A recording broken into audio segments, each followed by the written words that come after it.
Niranjan. Welcome to the Payal Nanjiani Leadership Podcast. It is such a huge honor to have you here with us today and speak to our global audience. My pleasure to meet you again. It's nice to connect with you and wonderful work that you have been doing and the books that you have been writing. So my congratulations to you and the wonderful work that you do. Thank you. And I'm sure today we have so much to learn from a tycoon like you. So before we delve deep into the conversation, I have only read a little bit about your bio. So if you were to narrate your own growth story, from the time you started off, your business, your studies, and the entire Hiranandani, Pawai making, how would you narrate your story? Well, it's a very simple story.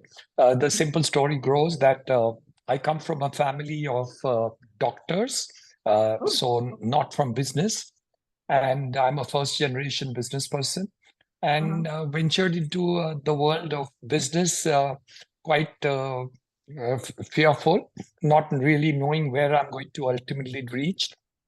Starting with textile manufacturing and a little bit of real estate, doing badly in both, and then afterwards having to sell off my textile unit in order to see that I have enough capital for the purposes of at least one of the businesses.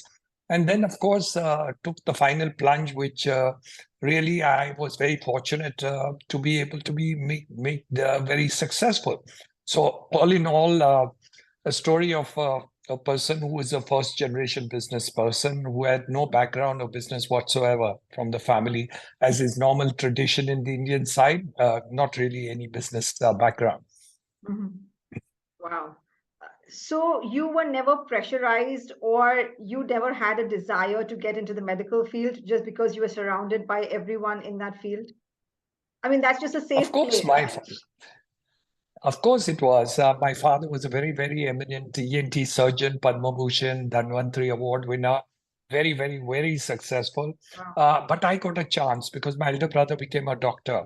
So I explained to my father that one more Hiranandani being a doctor is sufficient. And then, of course, he permitted me quite reluctantly to get into commerce and, this and the chartered accountancy and then into business.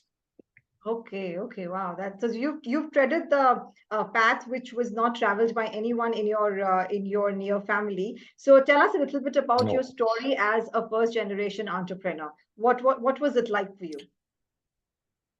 I think very strange. Actually, I couldn't understand many of the things on business side in the beginning, and I couldn't understand the need to be skillful in a different sort of way, and the idea to be doing it. And of course, it looked very at the macro level, it looked very simple. At the micro level, it looked impossible. So I think there was a contradiction there. But all in all, one step at a time. I think over a period of years, one was able to really get into a line which was not considered clean in India. We had a lot of wrong people in the business of real estate. So it was difficult, A, to do the business, B, to actually bring about credibility to the business. I think the second was more difficult than the first. Yeah. So at what age did you start, like in getting into this entrepreneurship into 26. Wow, 26. it was pretty early. And at that time, 26, 27. and at that time, the society in India, was not that supportive to entrepreneurs, I think, like we see today, right? The Shark Tanks and the VCs coming in. I don't think at that time you had this benefit. No, we didn't. There was no capital, very small capital. There was no funding available for us. There were no banking firms. We had to go to private money lenders to actually give us money. So it was very expensive and very difficult. So times were very hard in terms of doing the kind of business we got into. But ultimately, at the end of the day, the fact that we were able to make it successful, nothing succeeds like success. Absolutely. The second was more important, which is actually to bring about credibility to the line. Because the business of business in those days didn't have credibility. People were not sure or confident of the developers. People were not confident of getting quality buildings. People were not confident that they would get what was assured to them. People didn't have that kind of good feeling for the people who are in the world of business for real estate. Okay. So do you feel business today is much easier to do? Maybe a million times easier. Oh, okay. That's a Yeah, good sure. So motivation to people. yeah, sure. Today it's so easy, even for a startup with new Mm, ideas, new thoughts, and other things. I couldn't even dream of something like that when I was young. Nobody would give us capital to the extent to which you get today. And mm, second, the businesses today don't look at the top line, bottom line necessarily. You really have to have a line which makes a good future sense mm, and which will ultimately make good business, where the startups are getting funded. So I think, but okay. it's good for the world because you get a lot of innovation taking place. True. And so in your own life journey, which is now spanning over 70 years, what would you say were your strengths or your weaknesses that helped you become one of the big business tycoons? I think a commitment, uh, a promise that I would not fail any of my stakeholders, Mhm, whether it was my people who bought an apartment, whether who were my contractors, whether they were my employees, mhm, whether they were after subsequently my bankers, mhm, uh, or the government. I made a commitment that I wouldn't let them down. In many cases, we would make no profits, less profits, but mhm, we would always keep up our commitments. And I think that helped us to make a brand for the company, A, and B, of course, ultimately a value which made quite good sense for me. But of course, when we were taking those steps, we didn't know that we were going that high. But okay. it was like one step at a time every time. And you kept on improving the buildings, the quality of the buildings, the products that we do. Mm, I'm going to tell you a short story which will give you an idea of to explain what I'm trying to say. yeah. In Pawai, 35 years ago, we completed 30 years, 32 years ago, we completed the first set of buildings. And Mm, one of the customers came to meet me and he said, Mr. Hiranandani, I am so happy, so pleased. What a wonderful building you have made. It's my lifetime savings, my lifetime aspiration. Nothing could have been better in the world than what you have done. Thank you very uh-huh, much, and I'm very grateful to you. So I was very happy. I was young and overtaken by all these good feelings and all. And I had really made an effort to make a good building, mm, quite rare in those days. 10 years later, I meet the same man and he comes and I recognize him and he looks very angry at me and he says, Mr. Niranjan, I'm very disappointed with you. I said, oh my God, what's happened? Is the building leaking? Is there a mm, problem? Have I done something wrong? Is there some, what's gone wrong?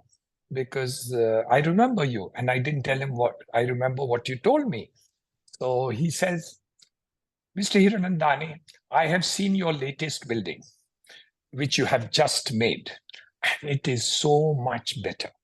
oh. Why didn't you make my building 10 years ago similar to what you have made today? And I didn't know what to do because I couldn't laugh and I couldn't cry. I couldn't do it. I was just empathetic to him. I wanted to tell him that the buildings that I'm going to make 10 years later, the same Mm, problem is going to happen to the people who are taking the apartments today. mm, Because we want to constantly strive to improve our product, improve the right. quality of our buildings, learn from Mm, the future. So it's about improving every time you do the next building, every time you do some work. You keep mm. on trying to upgrade yourself in order to see that you have done better than what you did. Hmm.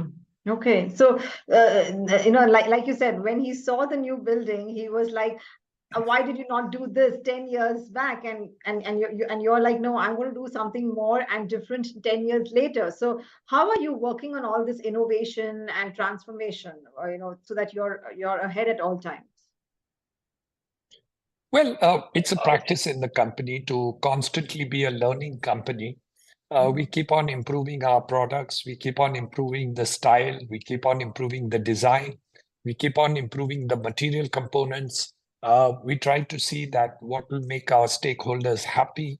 There are sometimes non-material things which keep people happy, and uh,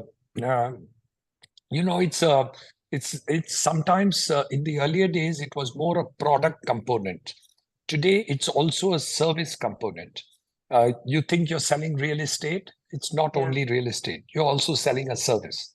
So people are now expecting much more than just a good product. The good product is Okay. taken for granted. So they know, oh, it's Hiranandani, so your product has to be good. But they want a service which is better than what the other people are giving. So when you say So I service, think what do all you that include? What do you include in service when you say service in real estate? stupid things, silly things, Okay. unbelievable things. I'll give you another story. Let me Uh-huh. share another story.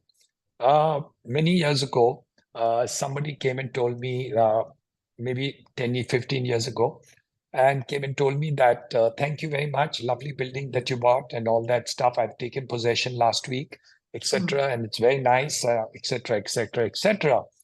But I'm very disappointed. So I said, disappointed in what? In the product? No, no, no, no. Your product is superb, excellent. You know, the engineer who came to give me the keys of the apartment, he just pulled it out of his pocket and gave it to me. Such a disappointment. He Ah, should have put it in a nice box, ah, given it to okay. me, and whatnot. Uh-huh. And believe you me, even the keys were smelly. So, it's not about the fantastic product of real estate that you do, Mhm. but it's the expectation of your customer. The product is taken, it's a given. You now have to move up the value chain. So, no matter where you have reached, the customer expectations will start moving up. Yeah, And it's you have to constantly keep, changing. so you are constantly chasing a moving target. It's Mm. constantly on the up move and all. And you say, all Mhm. right, what do I better in myself? So if you are satisfied with what you're doing, Mm. that's the beginning of your failure Mhm. Very nice. If you're because you satisfied can by you can what you never are do. doing, yeah, if you're satisfied with what you're doing, that's the beginning of your failure. I think that is such a crucial aspect of leadership that all of us should imbibe in our lives. So you But also it is true. mentioned, But it is also true of products. Here I'm talking about something different, but it's true about products also. Look at the company called Kodak. What a yeah, fantastic company, a film company. yeah, They yeah, had all the yes, patents. They yeah, had all the patents for the yeah, digital cameras, but they thought that no, correct, no, we make good yeah, films, and so what it is, it was taken over. taken away. So ultimately, it's not only about and expectations of the customer, but Mm, also the technology changes which are taking place. So mm, technology will change whatever it is, market expectations, people's mm. expectations, uh, all that is going to be extremely important over a period of years. Hmm. Okay. So another the amount of changes. So you are keeping up with all this. Your teams are keeping up with all this. You travel a lot right now. You're speaking from Dubai, and you are having so much on your plate. What does your daily routine looks like? I'm sure all of us want to know your routine, your habits, so that we can imbibe some of them, if not all. Well, I get up around 5:30. I'm in the gym by 6:30. Uh, I do uh, I So do you go gym to in the gym, 6 days you actually go to the gym every day. 6 days a week. Three Wow. days cardio, 3 days weight exercises. One day I jog for 5 kilometers, Mm, and I do yoga 2 days a week in the evenings. mm, And then I leave for office by 8:15, mm, and I'm in the office by 9:15. And uh, the first half of the day is very busy with real estate only. The second part of the day could be real estate. It can be my schools, my colleges, my hospital, my skill development center, my mm. university. Uh, I work on national housing policy. I've been working with the Prime Minister's office on the PMAY scheme. I worked on the first national housing policy with Atal Bihari Vajpayee during his tenure of prime ministership. I worked with Balasaheb Thackeray to draft the slum rehabilitation scheme for Maharashtra. I'm a co-signatory to that. I work on lots of policy issues for the government, the state, and the center. I've been the president of ASSOCHAM, the Indian Merchants Chamber, NAREDCO, and still continue as vice chairman of NAREDCO and work on policies and all. I'm also a trustee of 3 temples, 14 colleges, and go on. So that's it. That keeps me employed. Yeah, it keeps you employed, but we are thinking here, how do you manage the time? I'm sure you have developed certain habits and in yourself, which is allowing you to use your 24 hours so productively. So any habits you would like to share? No, I do. I think you have to prioritize what you're doing at a particular point of time. Yes, of course, and you kind of marshal your day and do all that. But it's always about people. So when you're working in hospital, it's you have 1,000 people working in your hospital, 250 doctors, 200 plus nurses, or maybe 300 nurses. You have the non-staff, other people. We are now looking at transplants. We do liver, we do kidney, we are going to do heart transplants, we are going to do lung transplants. We are launching next month a program to eliminate diabetes in India. We are working on that. Yeah, and there was news so we today. do that. We are now setting up a new university campus in Alibag, which will be a residential campus university, and probably the first of kind in Mumbai region. So that's how we are doing it.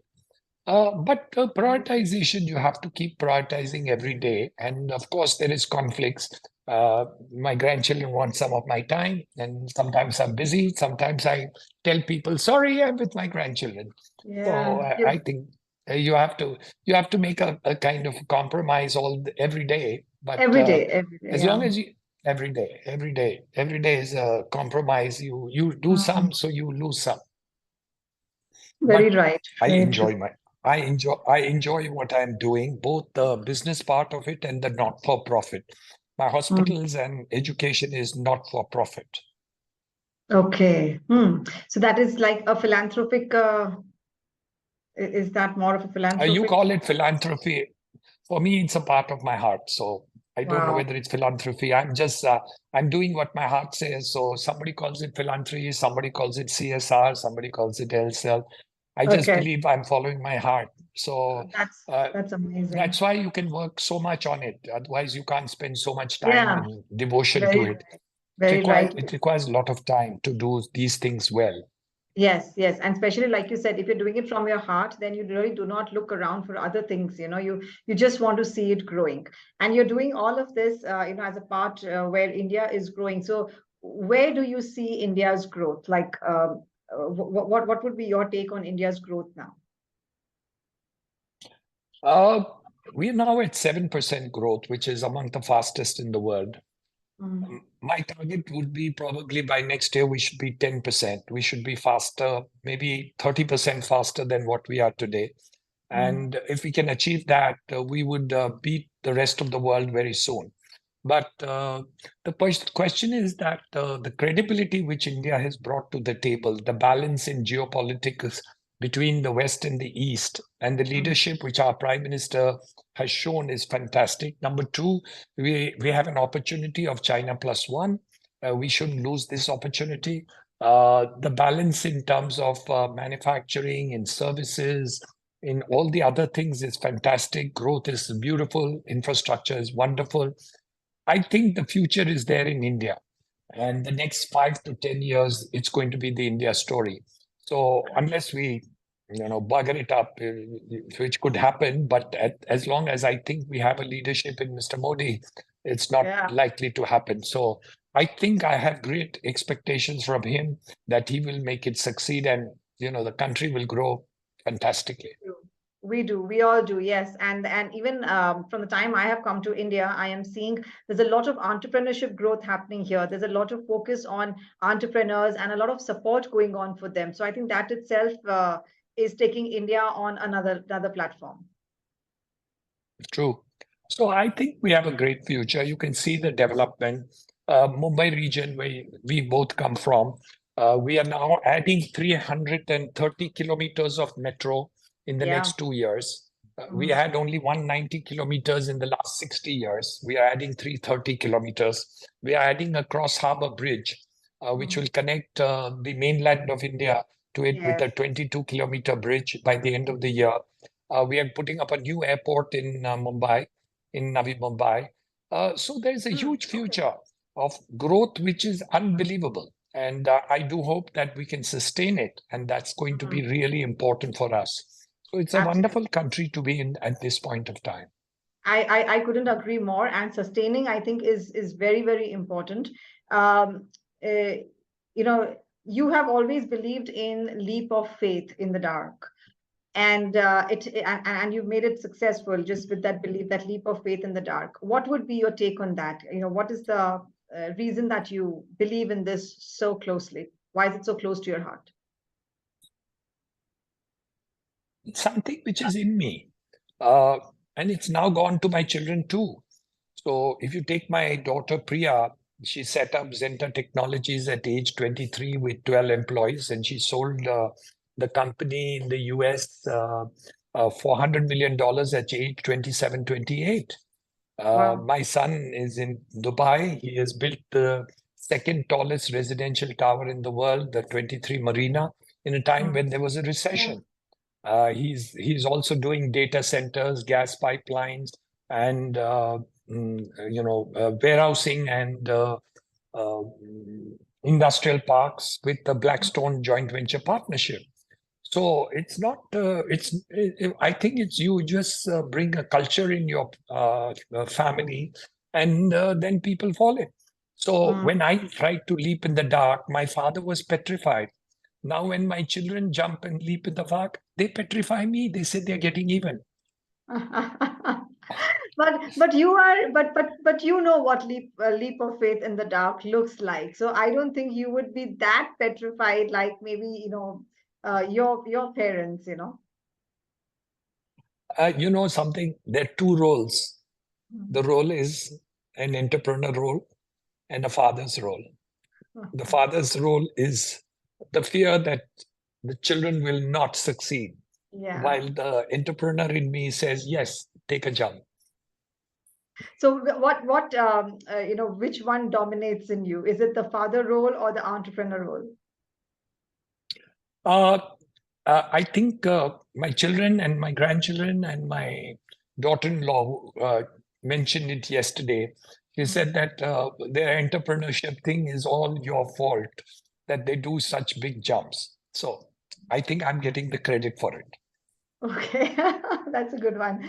Let me wrap it up with two last questions. One is coming back to the to the Hiranandani component of it. How did you go ahead and build a team? Starting from the scratch, building high performance teams, and taking Hiranandani where it is. How did you build that team, starting from where you started off? Very differently than most people did in those days. Mm, Uh, we took professionals in each segment of our company. It was very, very unusual for any real estate developer in those days to take professionals, chartered accountants, MBAs, uh, mm, okay. senior civil engineers, and stuff like that. Mhm. So I think we did a lot of that early in the beginning. The second is that we have not had any attrition whatsoever. So the good people in the company have stayed. So Mm, an average age of many of my senior employees is 35 years, 30 years, 25 years working with us. When we mm, gave certification this year to employees who have worked more than 25 years, I mm. gave 42 of them this year. So, so it's unbelievable. I mean, Yeah. so sometime now somebody told me it may not be only a good thing. You're not getting fresh blood. So, Uh-huh. so there's always pros and cons of Yeah, everything. yeah, But absolutely. in a way, we have commitment, commitment to the company, to the corporate Mm. entity, and a passion which they also continue to have in the work of the company and the future and the commitment that we have.